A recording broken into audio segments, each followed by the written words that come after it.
अस्सलाम वालेकुम दोस्तों, मैं हूं इश्तियाक अहमद और आज मैं इस्लामिक स्टडीज़ के तीसरे लेक्चर के साथ आप लोगों के साथ जुड़ा हूं। और जैसा कि आप लोगों को पता है कि जियोग्राफ़ी के भी हम 3 लेक्चर्स कर चुके हैं और 3 या 4 लेक्चर्स कर चुके हैं और इस्लामिक स्टडीज़ के हम 2 लेक्चर पहले कर चुके थे। तो मैंने कोशिश की है कि इस मरतबा जो इस्लामिक स्टडीज़ का लेक्चर है इसकी थोड़ी सी क्वालिटी बेहतर की जाए।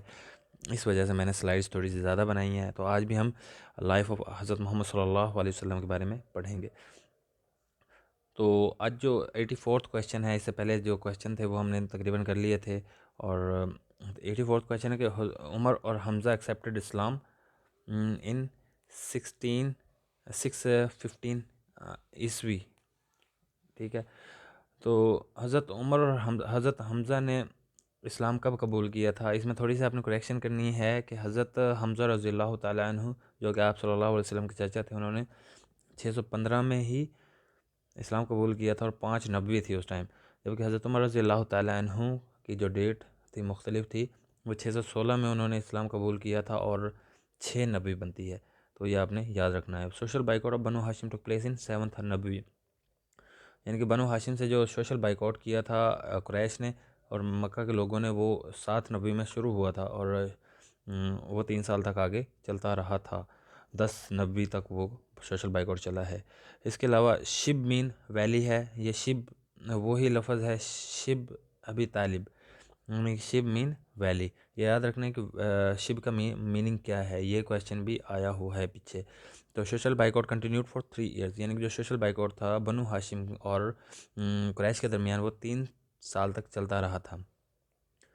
11 नबी जैसे ही सोशल बाइकआउट ख़त्म हुआ था तो एक मदीना का ग्रुप आया था आप सल्लल्लाहु अलैहि वसल्लम से मिलने। 11 नबी को आया था कि वो माइग्रेशन करके मदीना आ जाएं, आप सल्लल्लाहु अलैहि वसल्लम माइग्रेशन करके मदीना आ जाएं।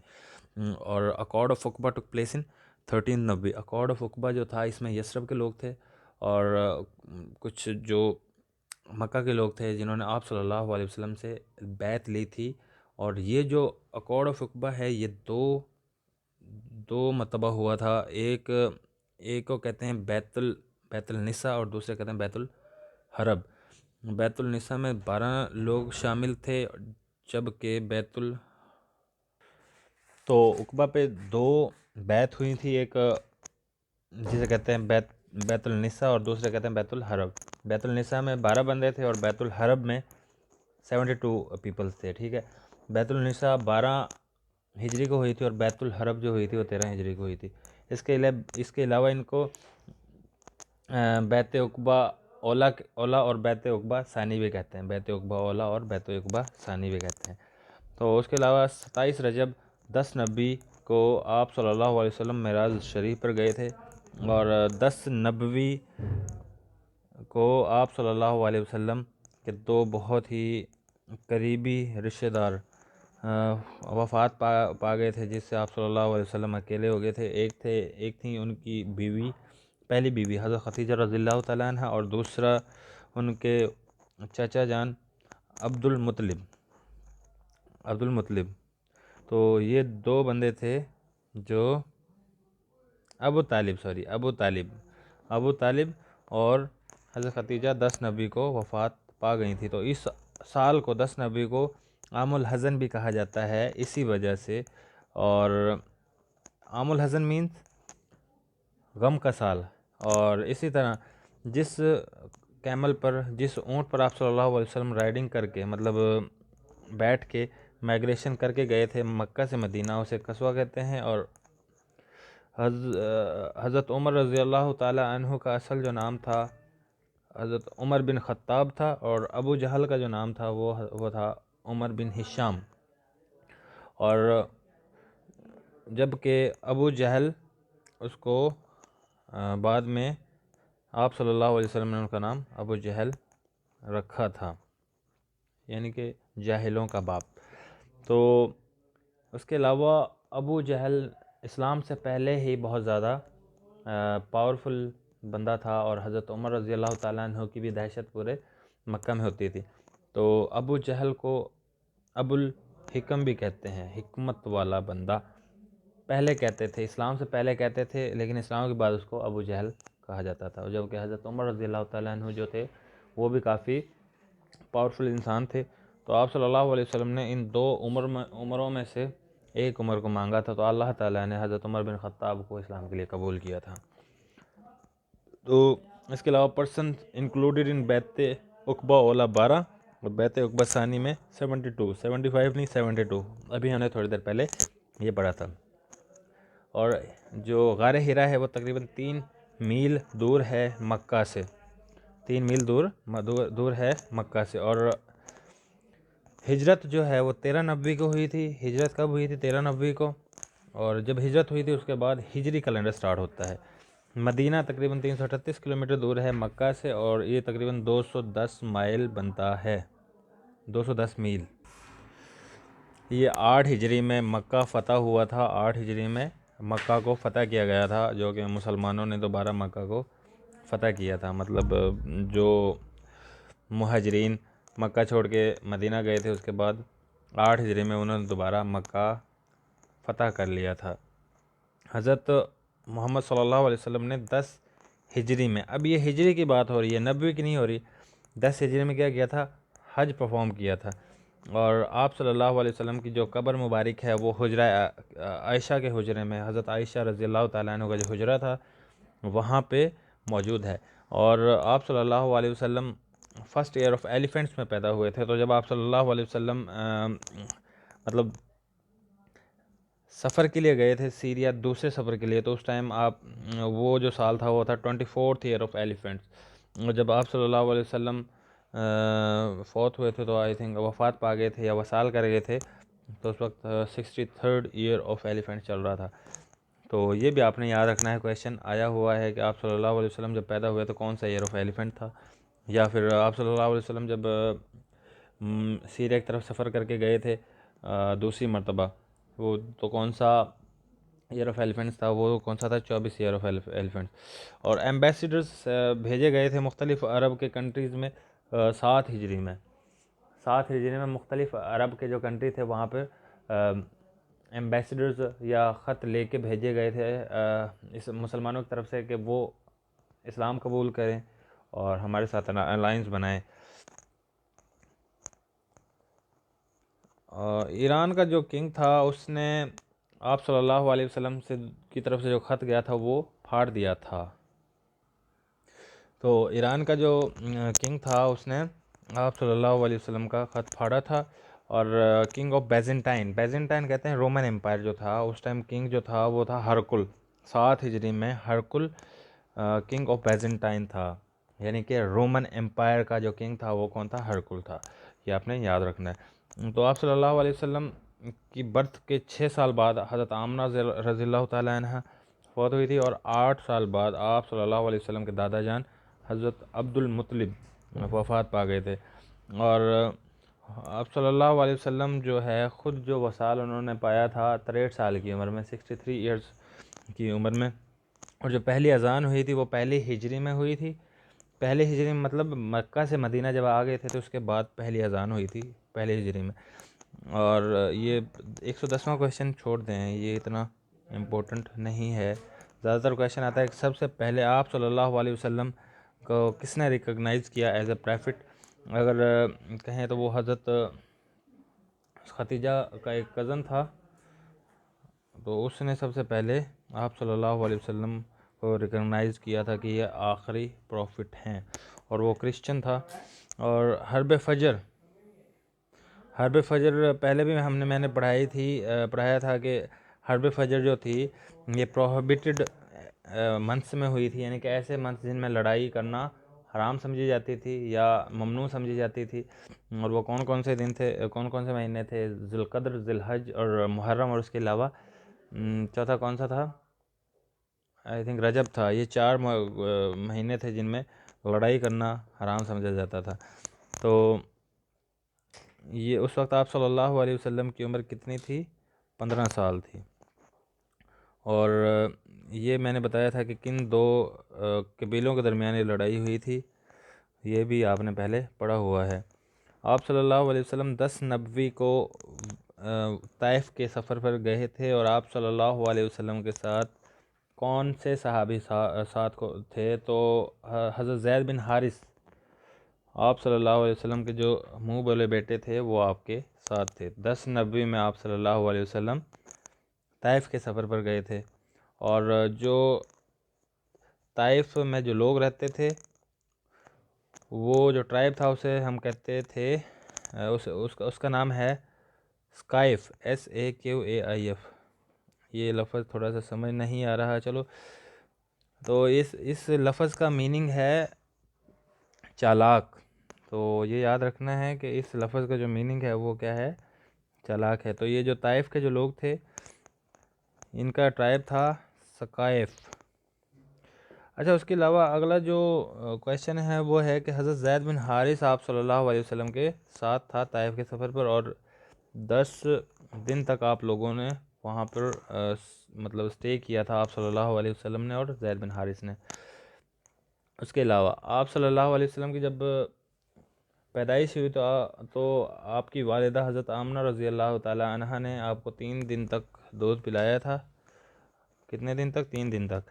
उसके अलावा जो किबला चेंज हुआ था वो हुआ था दूसरी हिजरी का छठा महीना चल रहा था, मतलब 18 महीने बाद दूसरी हिजरी का, तो यानी कि 18 महीने बाद किबला चेंज हुआ था।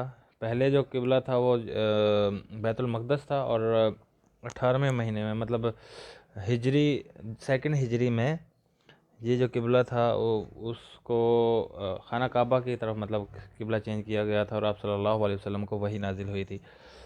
तो ओल्ड नेम ऑफ जुल किबलतैन इज़ बनु सलीम। तो ये मस्जिद किबलतैन भी है, और ये मदीना में मौजूद है, और मदीना में मौजूद है। और जब ये किबला चेंज हुआ था तो उस टाइम दोपहर की नमाज़ मतलब ज़ोहर की नमाज का टाइम था, तो उस टाइम ये किबला चेंज हुआ था। तो ये क्वेश्चन आ सकता है कि वो कौन सी नमाज थी जिस टाइम किबला चेंज किया गया। तो ज़ोहर की नमाज के टाइम ये किबला चेंज किया गया था। और गार हिरा जो है जहाँ पे आप सल्लल्लाहु अलैहि वसल्लम अपना मतलब इबादत के लिए जाते थे, तो वो किधर मौजूद है और कौन सी माउंटेन रेंजेस में है? तो गार हिरा मक्का में मौजूद है, और मतलब नूर माउंटेंस में, नूर अल नूर या जबल नूर माउंटेंस भी कहते हैं उन्हें, वहाँ पर मौजूद है। तकरीबन मक्का से 3 मील की दूरी पे है। और एक मस्जिद है मीना में, मस्जिद अल कैफ़ या खैफ, 70 अनबिया कराम वहाँ पर दफन हैं।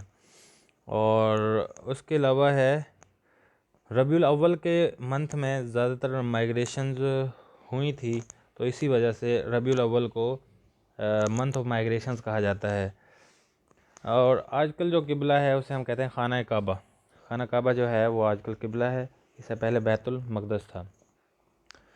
तो आप सल्लल्लाहु अलैहि वसल्लम ने जो फर्स्ट खुतबा दिया था जुम्मा का, वो फर्स्ट हिजरी का हुआ था। तो इससे ये भी पता चलता है कि सबसे पहला जो जुम्मा हुआ था वो पहली हिजरी में हुआ था। और उसके अलावा year of deputation is 9th Hijri. Year of deputation का मतलब क्या है? ईयर ऑफ डेपुटेशन का मतलब है कि जो मुख्तलिफ़ अरब के ममालिक थे, या कह लेंगे जो कबीले थे, वो आए थे, मतलब यहाँ पे आते थे मक्का में। मक्का जब फ़तह कर लिया था मुसलमानों ने, तो उसके बाद वो दूसरे जो कबीले थे वो मक्का में आते थे और कहते थे कि हमें इस्लाम सिखाएं। तो वहाँ पर इस्लाम उनको सिखाया जाता था। और तो इस वजह से 9th year of deputation, 9th हिजरी जो है ईयर ऑफ डेपुटेशन कहलाता है। मवाक़ात क्या है? मवाक़ात ये भाईचारा जो मतलब बनाया गया था, आप सल्लल्लाहु अलैहि वसल्लम ने मुहाजिरीन और अंसार के दरमियान बनाया था। सेकंड हिजरी में एक दूसरे के मतलब हाथों में डालकर उन्होंने कहा था कि मुहाजिरीन और अंसार जो हैं आपस में भाई भाई हैं।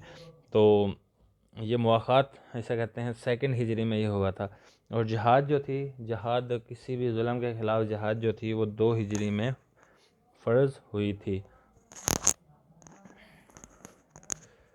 असहाब सुफ़ा ऐसे मुहाजिर थे। मुहाजिर वो थे जो मक्का से मदीना आए थे, तो वो मस्जिद नबी के करीब जो लोग थे उन्हें असहाब सुफ़ा कहा जाता है। हज़रत हुरैरा रज़ियल्लाहु ताला अन्हु का नाम तो सुना होगा। तो हुरैरा जो लफ्ज़ है इसका मीनिंग है एक बिल्ली या कैट, ए कैट। बैत रिजवान टुक प्लेस इन 6 हिजरी। बैत रिजवान जो थी ये 6 हिजरी में हुई थी। हिजरी और नबी का थोड़ा सा डिफरेंस आप लोगों ने रखना है, ठीक है। तो जाविस ट्राइब जो यानी कि यहूदियों का एक ट्राइब था, बनु नज़ीर, एक्सपेल्ड फ्रॉम मदीना इन 4 हिजरी। 4 हिजरी में जो बनु नज़ीर यहूदियों का ट्राइब था वो मदीना से चला गया था, जो वहाँ पे पहले रहता था। Bait Rizwan is also known as Bait Shajra under made under kikar tree, यानी कीकर का दरख्त कहते हैं कि उसके नीचे ये बैत ली गई थी। आप सल्लल्लाहु अलैहि वसल्लम उम्रा की नीयत से जा रहे थे, उम्रा की नीयत से नहीं, हज़रत उस्मान रज़ियल्लाहु ताला अन्हु को आप सल्लल्लाहु अलैहि वसल्लम ने मक्का भेजा था कुछ हालात का जायज़ा लेने के लिए। तो किसी ने झूठी खबर फैलाई कि हज़रत उस्मान रज़ियल्लाहु ताला अन्हु को नाउज़ुबिल्लाह शहीद कर दिया गया है। तो आप सल्लल्लाहु अलैहि वसल्लम जो थे अपने कुछ सहाबा के साथ थे, उम्रा करने के लिए जा रहे थे। तो वो फिर बैत रिजवान एक कीकर के ट्री के नीचे बैठ के बैत ली थी सब लोगों से कि वो हज़रत उस्मान रज़ियल्लाहु ताला अन्हु की मौत का बदला लेंगे। लेकिन बाद में क्योंकि वो फिर पता चला कि ये सब झूठी खबर थी, तो उसके बाद कुछ जो लोग थे वो आप सल्लल्लाहु अलैहि वसल्लम से मिलने आए मक्का से, और फिर ये जो है कि अभी मैंने जो बताया ट्रीटी ऑफ हुदैबिया हुआ था 6 हिजरी को। तो ये सारा जो सिनेरियो था तो ये कीकर के ट्री के नीचे हुआ था, कीकर के दरख्त के नीचे। और companion of holy prophet at Hudaibiya were 1400 जो बंदे थे आप सल्लल्लाहु अलैहि वसल्लम के साथ थे हुदैबिया के मुकाम पर। और उसके अलावा मक्का में आप सल्लल्लाहु अलैहि वसल्लम 15 दिन तक रुके थे आफ्टर कन्क्वेस्ट, मतलब जब आप सल्लल्लाहु अलैहि वसल्लम ने उस शहर को फ़तह कर लिया तो आप सल्लल्लाहु अलैहि वसल्लम 15 दिन उसमें रुके थे। 1 लाख कंपेनियन आप लोगों के आपके साथ थे जब आप आखिरी हज के लिए, अपने पहले हज के लिए और आखिरी हज के लिए जब मक्का गए तो 1 लाख लोग आपके साथ थे। आप सल्लल्लाहु अलैहि वसल्लम ने जो अपने आखिरी दिन थे वो हज़रत आयशा के हुजरे में गुजारे, हज़रत आयशा के हाउस में गुजारे। और गार सौर वो इलाका है, वो गार थी जिसमें आप सल्लल्लाहु अलैहि वसल्लम ड्यूरिंग माइग्रेशन कुफ़ार से छुपे थे और मकड़ी ने जाला बनाया था। तो गार सौर कहाँ पे मौजूद है? मक्का में है, 5 मील दूर है मक्का से। तो थैंक यू सो मच। आज का जो लेक्चर था काफ़ी इंफॉर्मेटिव भी है और मैंने कोशिश की है कि इसको थोड़ा सा शॉर्ट किया जाए, तो तकरीबन 4 से 5 मिनट का फ़र्क पड़ा है। तो काइंडली ये चैनल सब्सक्राइब करें, अच्छी अच्छी वीडियोज़ आप लोगों के लिए मैं लेके आऊँगा जो कि आप लोगों के लिए ज़रूरी हैं। जितने भी लोग इन वीडियोज़ को देखेंगे उनके लिए ज़रूरी हैं। तो काइंडली इस चैनल को सब्सक्राइब करें, बेल आइकन को दबाएं और रेगुलरली वीडियोज़ देखें। इंशाल्लाह हर रोज़ 1 से 2 वीडियोज़ आती रहेंगी। अगर आप कहेंगे तो इनकी मैं मिकदार बढ़ा सकता हूँ, लेकिन मैं इस वजह से थोड़ी कर रहा हूँ ताकि आप अच्छी तरह से सारी चीज़ें कर लें। तो तब तक के लिए अल्लाह हाफ़िज़।